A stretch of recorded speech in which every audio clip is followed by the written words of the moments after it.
Bảo xin được chào đón tất cả các bạn đang cùng đến với Shin Japan Spotlight, những câu chuyện truyền cảm hứng. Và ngày hôm nay, chương trình của chúng ta đang có mặt tại khách sạn Wink Sài Gòn Center.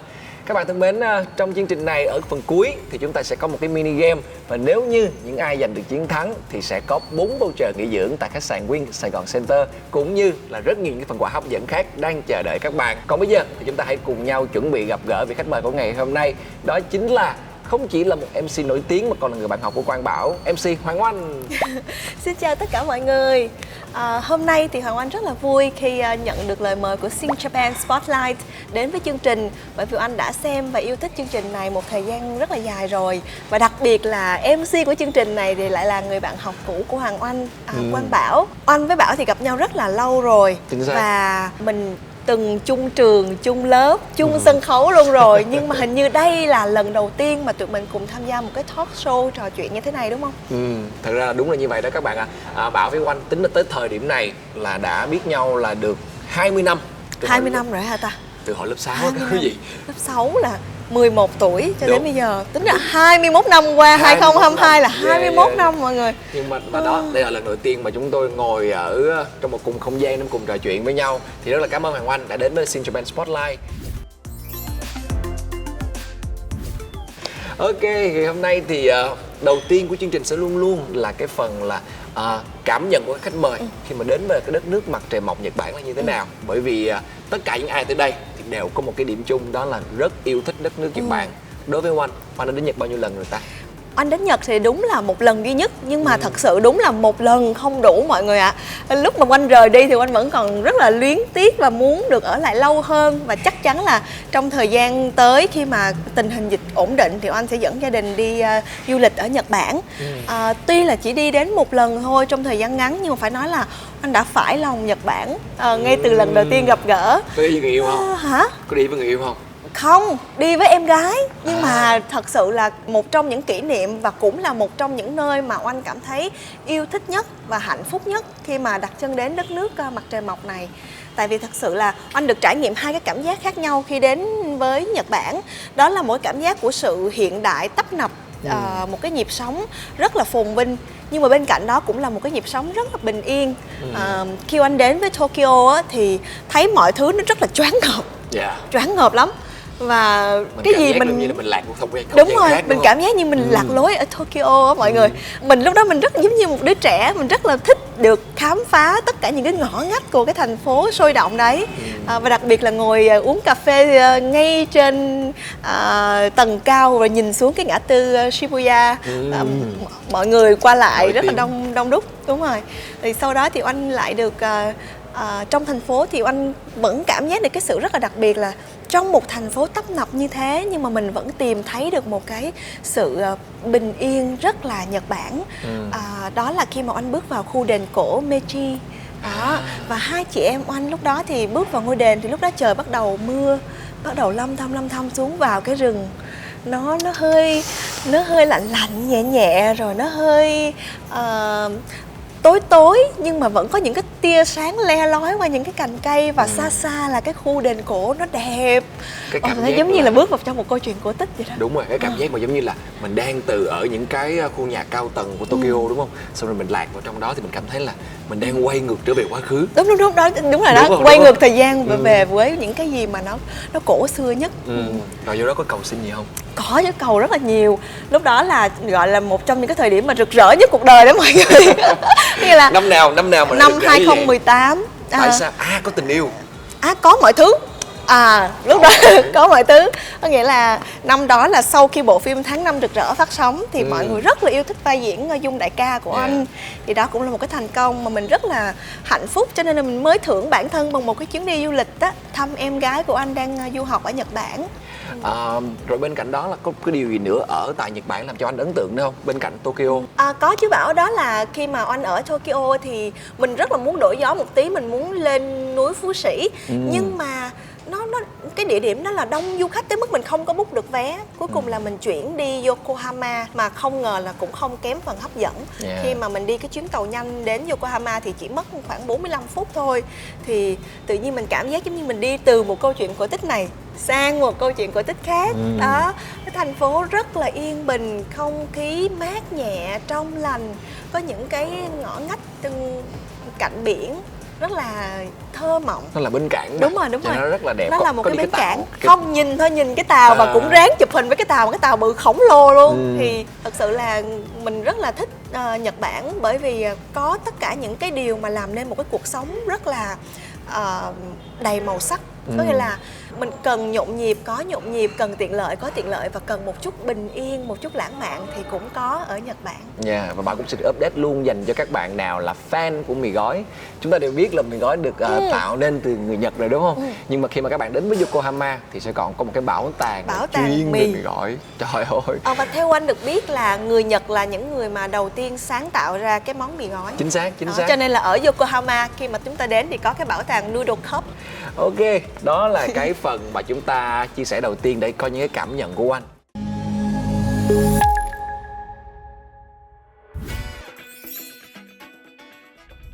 Xin được chào các bạn đã cùng quay trở lại với Shin Japan Spotlight, và đây là phần Nhật Bản 5 giây dành cho khách mời. 5 giây. 5 giây cho mỗi câu hỏi. Trời ơi sao ngắn vậy? Ok. Tôi thích 5 giây phải trả lời nhanh nha. Ok, câu hỏi đầu tiên nè, rất dễ này, không có khó đâu. Câu đầu tiên như sau: món quà nào thường được tặng trong ngày lễ Valentine ở Nhật Bản? Nhấn mạnh là ở Nhật Bản nha. Không phải là sô-cô-la như là những nước khác hả? Không biết đâu. Ví dụ Vậy anh trả lời là gì? mochi. 5 Hoa anh đào. 4 Mochi. Không biết, một chọn một thôi. 3 Bánh mochi. 2 1 chốt chưa? Rồi. Và đáp án của chúng ta là sai. Biết ngay là sai, mà tại vì nghĩ mà người tặng sô-cô-la thì Nhật Bản mà khác thì chắc là một cái đồ ngọt nào đó. Ủa đâu ai nói khác đâu, bà đâu nói khác. Bảo còn nhấn mạnh là nó khác ở Nhật Bản nha. Ủa, thì cái chuyện host người ta phải nhấn mạnh như vậy thì khách mời người ta mới sai chứ đúng không các bạn? Quá chứ đáng. nếu như mà nói chuyện bình thường ta đúng rồi thì nói làm gì nữa. Mọi người nhớ nha, trước khi đến với chương trình Shin Japan Spotlight, mọi người phải nhớ có một cái cậu MC rất là gài hàng để cho khách mời sai. Trời ơi, tôi đã làm đúng quá rồi. Rồi, ok. Đây, phải thích cho ngày lễ tình nhân là một cái ngày mà kỷ niệm về tình yêu đúng không? Dành cho tất cả các đôi tình nhân. Thì ở nhiều quốc gia khác và Nhật Bản cũng không ngoại lệ. Sô-cô-la hay còn gọi là chocolate là món quà được rất là nhiều người lựa chọn để dành tặng cho người yêu của mình trong cái dịp lễ này. Bởi vì sô-cô-la là biểu tượng cho sự ngọt ngào và mãnh liệt mà, đúng không anh? Đúng rồi, hay lắm, bạn lừa tôi. Bắt đầu câu tiếp theo đi nha. Phải giữ hình tượng. Thôi mà không sao đâu, show này anh cứ thoải mái. Rồi, ok. Sai một câu rồi nha. Câu số 2 dễ hơn. Tại Nhật Bản, trong ngày Valentine, nữ giới có thể tặng sô-cô-la cho bất cứ người nam nào mà không phải mang ý nghĩa tình yêu trai hay gái. Đúng hay sai? Thì muốn tặng thì tặng thôi. Đâu có biết đâu. Suy Đúng nghĩ không? đi. Đâu có biết. Nhưng mà mình nghĩ nước Nhật thì cũng khá là truyền thống. Cho nên là nếu mà trong ngày Valentine mà không yêu thì cũng không nên tặng sô-cô-la. Dễ gây hiểu lầm. Anh nghĩ là người ta sẽ không làm vậy. Là sai. Chốt chưa? Chốt. Chốt là sai. Chốt là sai. Mà sai là sai luôn đúng không? Xin chúc mừng anh. Anh đã có được câu trả lời sai thứ hai. chưa chính xác. Câu trả lời sai thứ hai. Biết ngay. Trời ơi. Thì câu trả không, lời. lúc đầu thì anh nghĩ là muốn tặng thì tặng thôi, không sao hết. Nhưng mà tự nhiên mình nghĩ là nếu mà đến đất nước Nhật Bản mà truyền thống lễ nghi thì có lẽ chắc người ta cũng sẽ ngại làm cái chuyện gây hiểu lầm. Thật ra là Nhật Bản có những thứ người ta rất là gọi là kỉnh kiệm, là người ta vẫn rất là giữ cái chừng mực với nhau. Nhưng mà có những đoạn cái chuyện người ta cảm thấy rất là bình thường, như cái việc là nữ mà tặng sô cô la cho bất kỳ một cái bạn nam nào, có thể là sếp, có thể là đồng nghiệp của mình, thì riêng ở Nhật Bản thì câu chuyện đó là câu chuyện rất là bình thường. Cái này gọi là bẫy tình bạn, có nghĩa là không hề bẫy.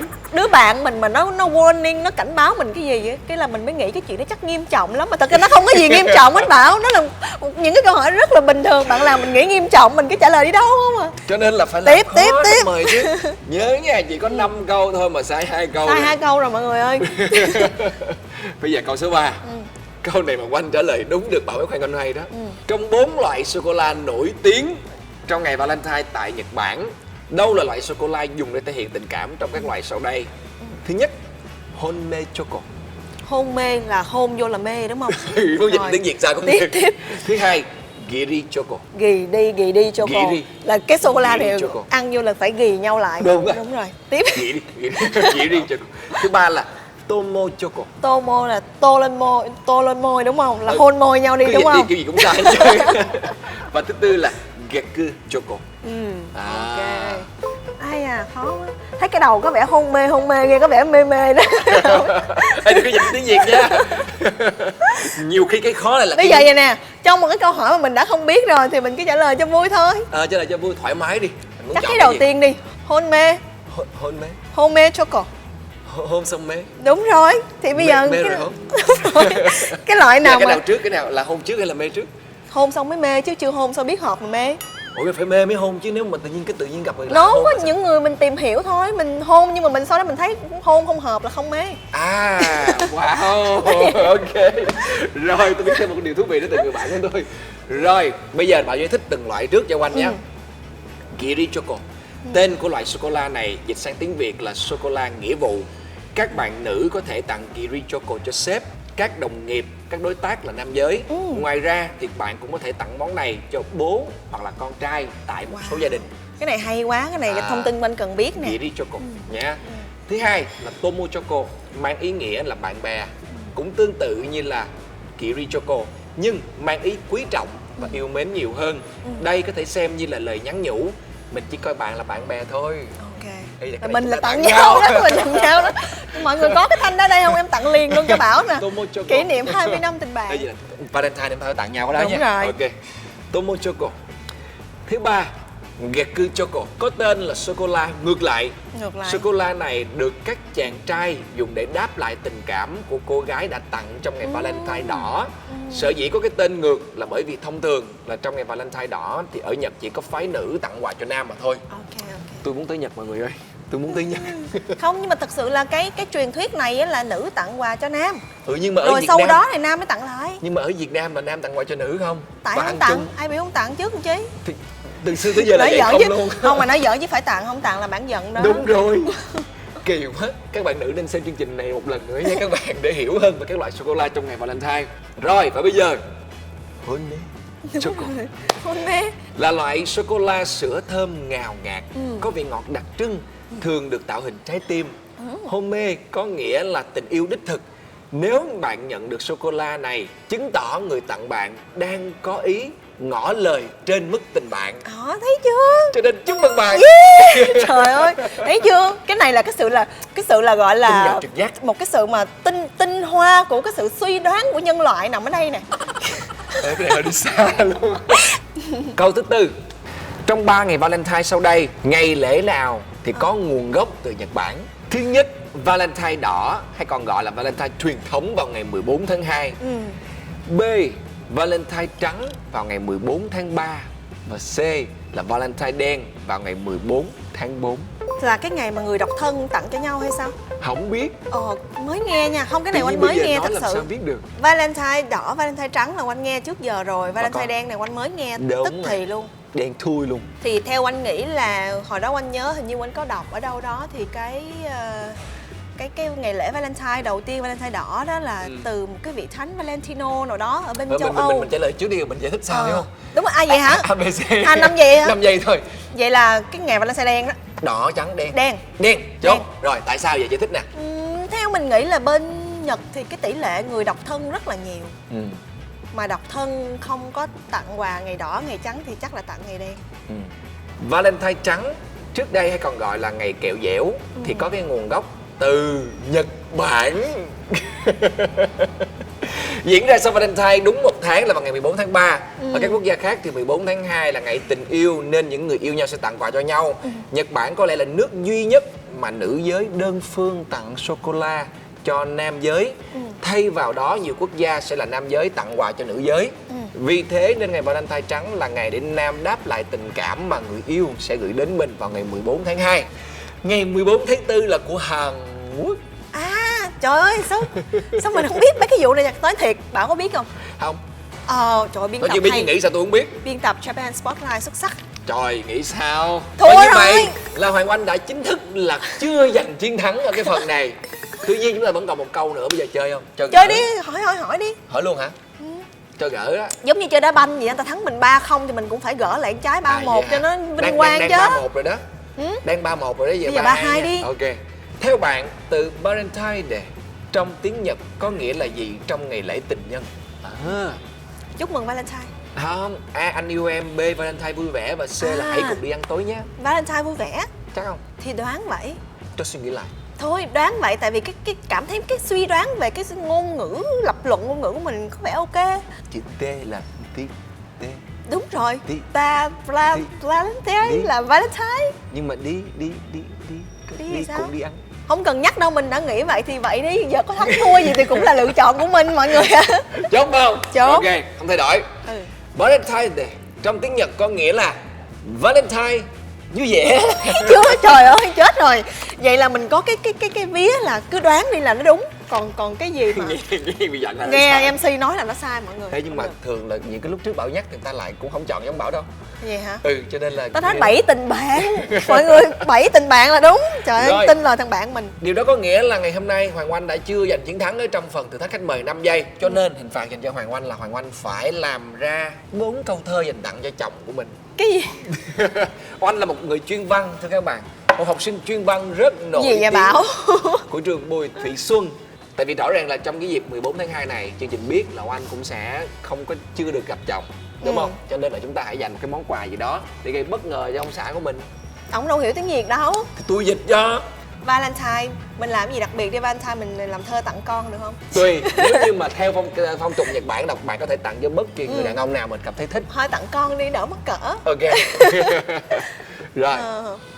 Max Baby Boo. Max yêu của mẹ ơi. Đừng để Yêu mẹ... con nhất trên đời, con như ánh mặt trời. Con như ánh mặt trời. Đừng để mẹ chơi vơi. Không. Thì cũng vô Cũng mà. giỏi đó, cũng giỏi Cũng đó. vô chứ không. Ok. Ủa thiệt vậy đó hả? Hả? Để gì luôn hả? Thì ông làm xong rồi còn gì nữa. Tao kêu Max yêu của mẹ ơi, yêu con nhất trên đời, con như ánh mặt trời, ngày nào mình cũng đi chơi. Ok. Cái này là Max khoái nè.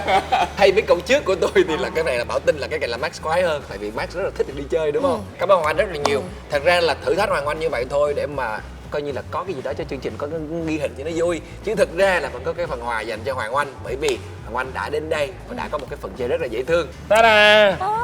Đây, mời Oanh thử. Mời bạn tôi thử sô-cô-la. Thử nha. Thoải mái đi.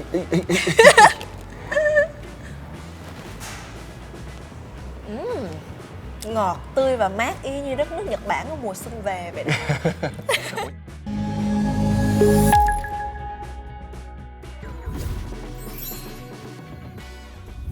Xin được chào đón các bạn đang cùng quay trở lại với Sin Japan Spotlight. Và đây là phần Deep Sharing, nơi mà chúng ta sẽ lắng nghe sâu hơn những chia sẻ của các khách mời về những câu chuyện trong cuộc sống cũng như là về đất nước Nhật Bản. Rồi, đây, ngày hôm nay như thường lệ là vẫn sẽ có những cái miếng giấy màu đỏ trong chiếc hộp Sin như thế này. Và Oanh sẽ là người chọn ra những cái từ khóa. Và thông qua những cái từ khóa này chúng ta sẽ trò chuyện nhiều hơn. Chọn nha. Wow. Valentine trắng. Hoi tôi để Valentine trắng. Chúng ta vừa chia sẻ đúng không? Hồi nãy là Valentine trắng là cái Valentine được xuất phát từ đất nước Nhật Bản, dành cho nam sẽ tặng quà lại cho nữ trong cái dịp lễ này để đáp lại tình cảm của các bạn nữ. Thế thì đối với Oanh, cuộc đời mình đã được nhận bao nhiêu hộp quà sô-cô-la rồi? Thật ra mà nói thì hình như là Oanh không có được nhận quà Valentine nhiều lắm. Tại vì không biết tại sao cứ tới cái mùa Valentine là chia tay. Gì kỳ vậy? Chia tay trước cái mùa đó không. Cho nên là theo mình nhớ thì cũng không có nhiều quà lắm. Cái quà mà mình cảm thấy là ấn tượng nhất có lẽ là quà của ông xã vào năm ngoái. Là ảnh cũng nghĩ rất là kỹ, ảnh nghĩ là cái ngày Valentine sẽ là cái ngày mà mọi người đi chơi rất là đông. Cho nên là ảnh mời đi ăn bất ngờ vào một tuần trước Valentine. Thì một tuần trước Valentine thì ảnh dẫn mình đến một cái cảng của Singapore. Thì ảnh nói là bây giờ ăn trên cáp treo nha. Thì mình run mọi người, tại vì mình sợ độ cao. Mình nói không có vui anh, cái này không có vui tí nào. Nhưng mà hóa ra là tí nữa thì ảnh lại dẫn đến một cái tàu, một cái du thuyền rất là lớn. Cái du thuyền đó là từng được đóng phim, được góp mặt trong bộ phim 007. Đó, thì mình đã có một cái buổi tối ăn rất là lãng mạn ở trên cái du thuyền đó. Thì thế đó là cái món quà mà coi như là ông xã tặng cho Oanh vào năm ngoái mà Oanh cảm thấy rất là thích. Thế còn Oanh đã từng dành những cái món quà Valentine nào đặc biệt dành cho chồng của mình? Oanh thì mỗi dịp Valentine thì Oanh thường nấu ăn. Thì nấu những cái món ăn ngon hoặc là Oanh làm bánh. Thì thật ra thì ông xã Oanh là người không có thích tặng quà nhiều. Và đặc biệt là cái ngày Valentine hình như là ảnh cũng có hay nói là anh không thích tặng quà những cái dịp mà người khác chắc chắn biết là sẽ được tặng quà thì nó À. không còn bất ngờ gì nữa. Cho nên là ảnh có tặng quà cho anh những cái dịp mà anh không nghĩ tới, ví dụ như dịp ngày Mother's Day đó, thì giống như Valentine thì ảnh dẫn anh đi ăn một buổi tối lãng mạn vậy đó, chứ ảnh cũng không tặng một cái món quà gì cụ thể. Với lại là tại vì anh hiểu là chồng mình là một người rất là thực tế, cho nên là mình không có bao giờ nghĩ tặng những cái món quà xa hoa cả. Mà thí dụ như anh biết là ảnh rất là thích sống lành mạnh, ăn uống lành mạnh, thì có cái dịp mà vợ chồng anh xa nhau cả 6 tháng trời á, thì cứ mỗi tháng là anh cứ gửi trái cây. Mà anh gửi bất ngờ thì ảnh rất là bất ngờ, mình gửi trái cây và mình gửi kèm với một cái khăn sữa của con chẳng hạn. Thì khi mà ảnh nhận được quà với lại cái thư tay thì ảnh cảm thấy rất là hạnh phúc. Đôi khi là những cái món quà nó rất là nhỏ nhưng mà lại nó có một cái giá trị tinh thần rất là lớn, đúng không? Nhưng mà thật ra á, tại vì cái chuyện mà phụ nữ mà Á Đông của mình mà hơi nhút nhát một chút và hơi bị động một chút là cái chuyện nó rất là bình thường rồi. Và cái chuyện mà để mà phụ nữ chủ động làm tất cả mọi việc như là tỏ tình hay là tặng quà, dù cho là người yêu hoặc là một bạn nam mới quen, thì nó dường như cảm giác nó vẫn còn đôi chút gì đó nó xa lạ. Vậy thì theo anh Thì nha, tại sao mình không làm một cái gì đó nó ở giữa lưng chừng của cái chuyện đó? Bảo tính hỏi đó là làm sao để mà cho các bạn nữ nè, khi mà đang xem Sin Japan Spotlight nè, làm sao để các bạn có thể chủ động trong cái việc là chúng ta tiếp cận với đối phương của mình. Tính ra mà cái sự mà luôn luôn chủ động thì On lại không phải là một cái người như vậy.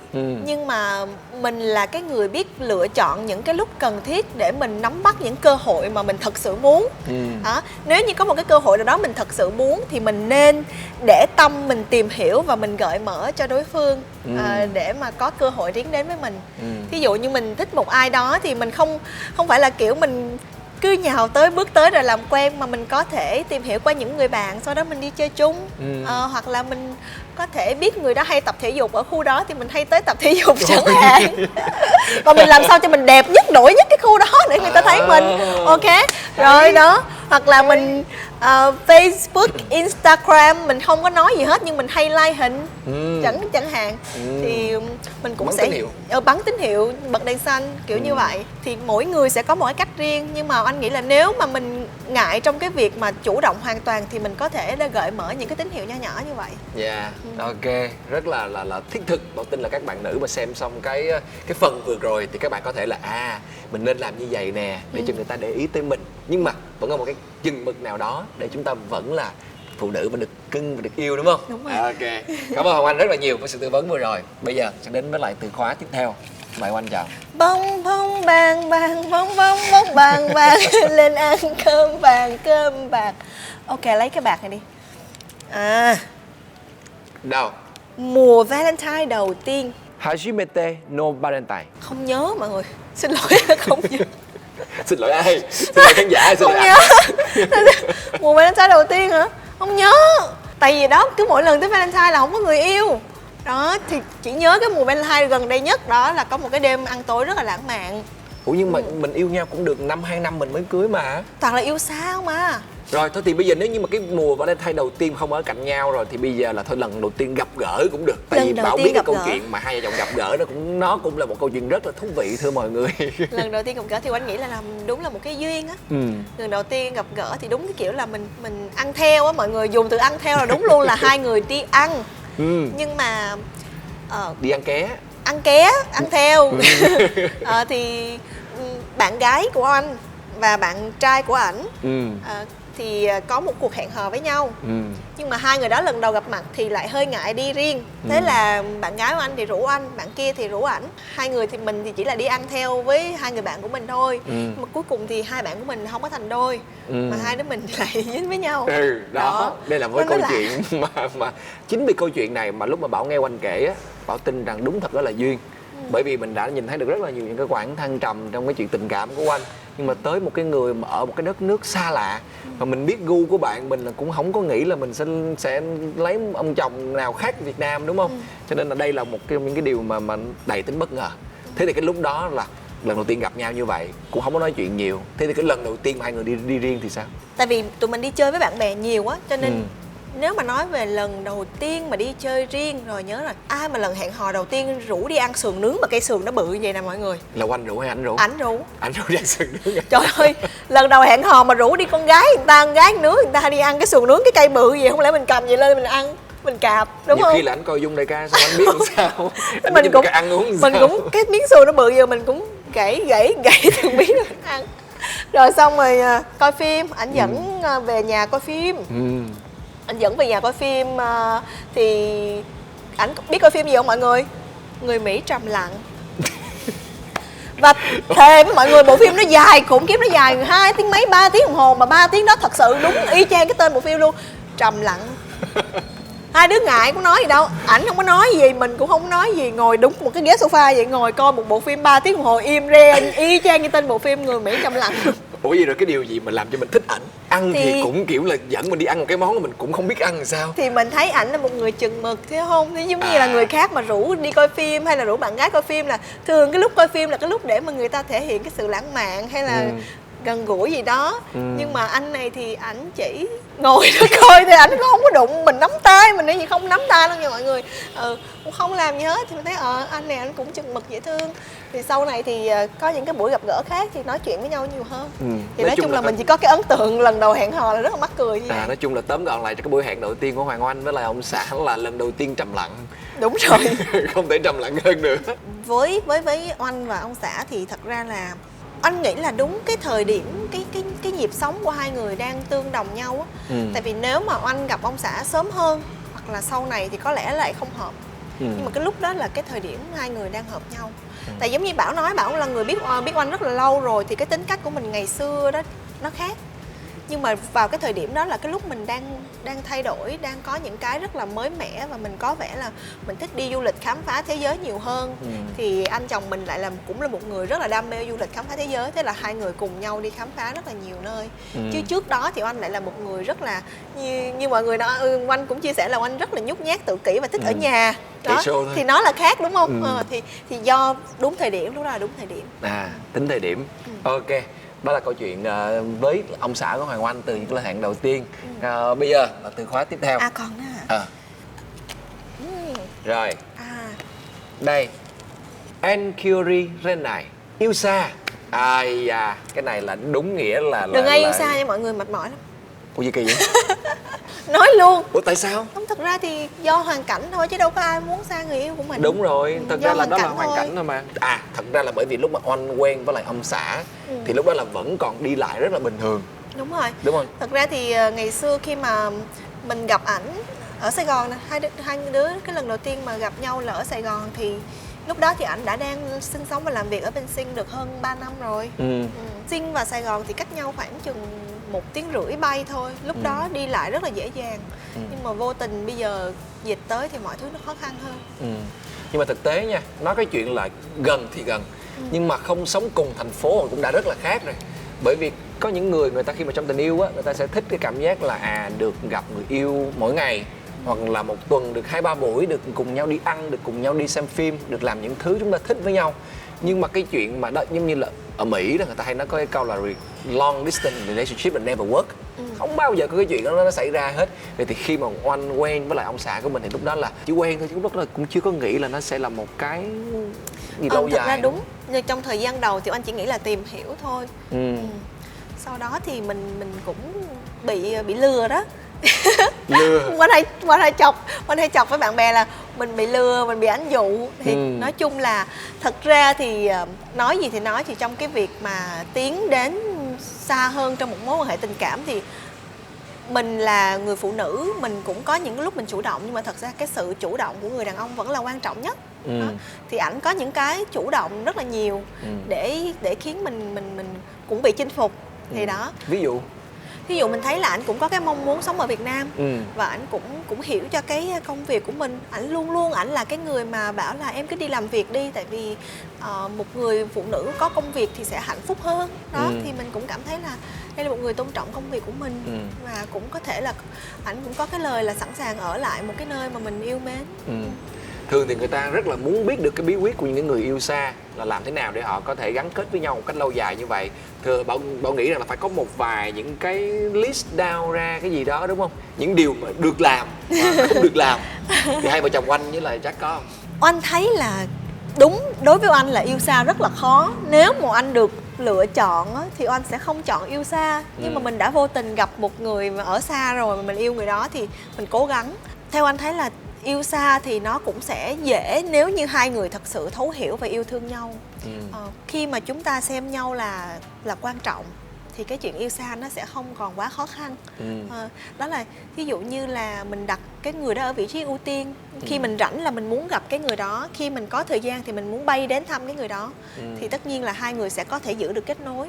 Đó. Anh cũng thấy có nhiều bạn của anh yêu xa mà nếu mà họ mê công việc hơn, cái lúc mà cuối tuần mà họ vẫn phải làm việc và họ không có dành cái cuối tuần để đi thăm người yêu thì tất nhiên là cái mối quan hệ đó nó sẽ khó bền.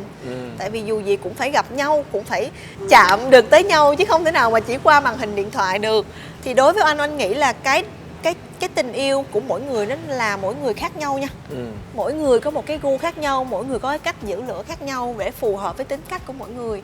Nhưng mà riêng với anh thì anh thấy cái đầu tiên để mà mình có thể yêu xa được đó là mình phải có cuộc sống của riêng mình. Mình phải cân bằng trong cái cuộc sống của riêng mình, chứ mình không có bị làm phụ thuộc về cả tình cảm lẫn về cái cuộc sống vào đối phương.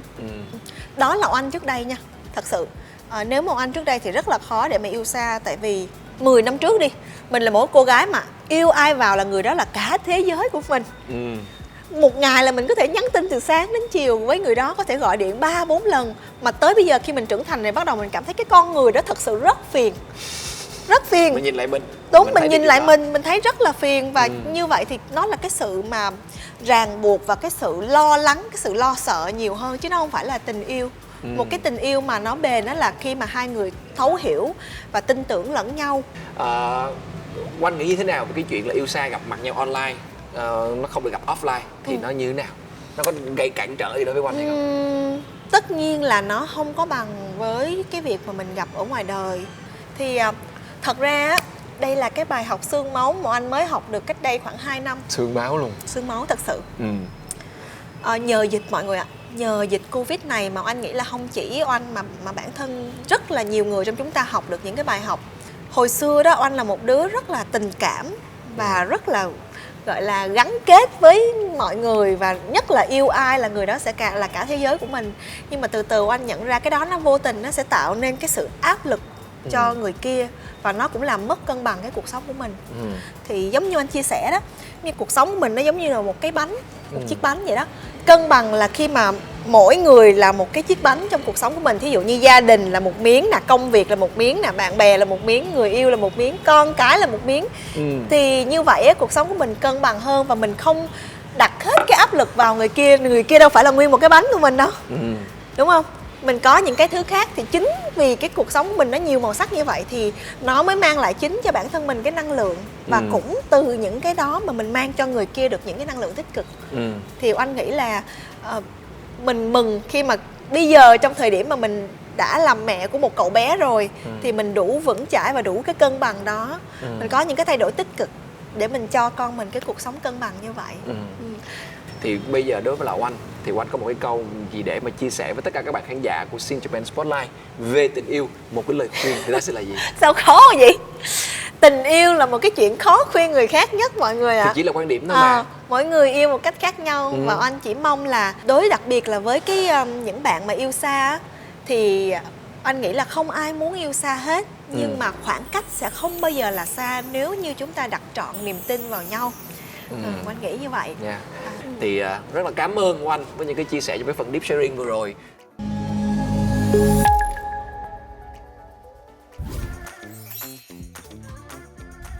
Rồi, và bây giờ chúng ta sẽ cùng nhau đến với phần thử thách dành cho khách mời.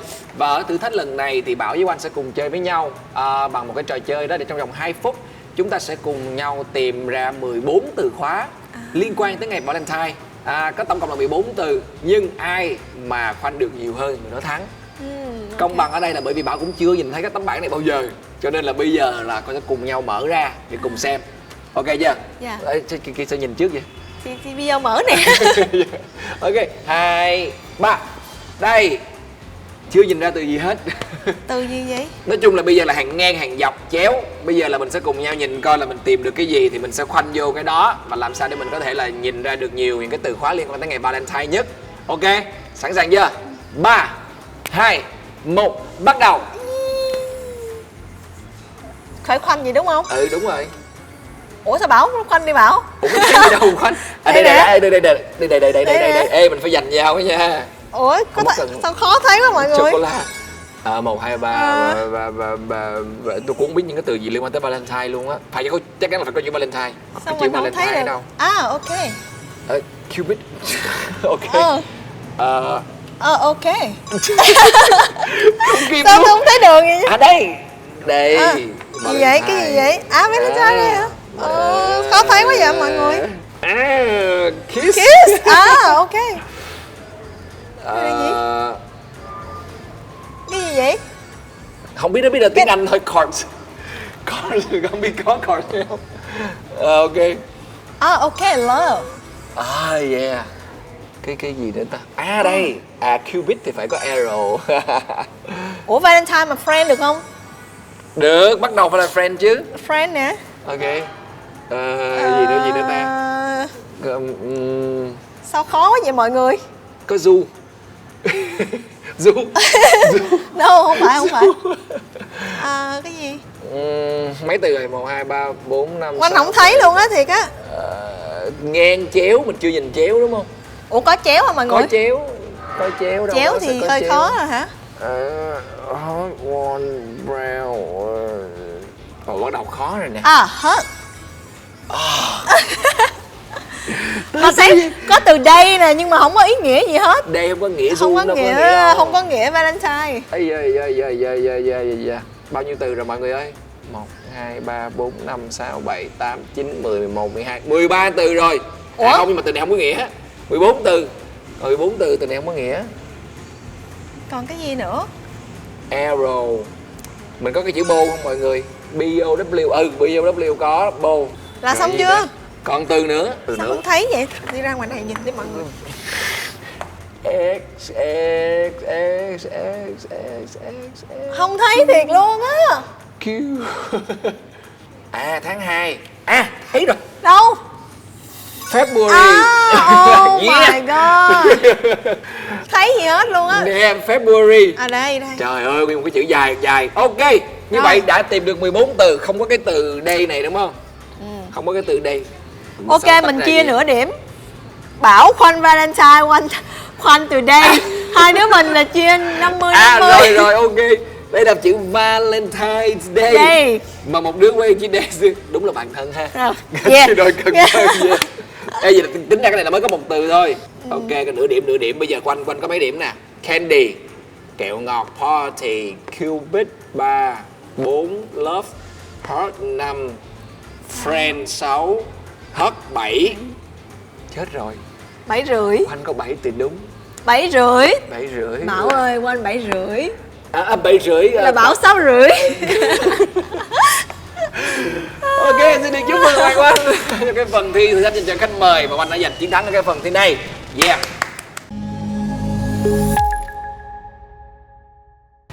Các bạn thân mến, như vậy là Hoàng Oanh đã giành chiến thắng ở phần thử thách dành cho khách mời và đây sẽ là phần quà dành cho Hoàng Oanh.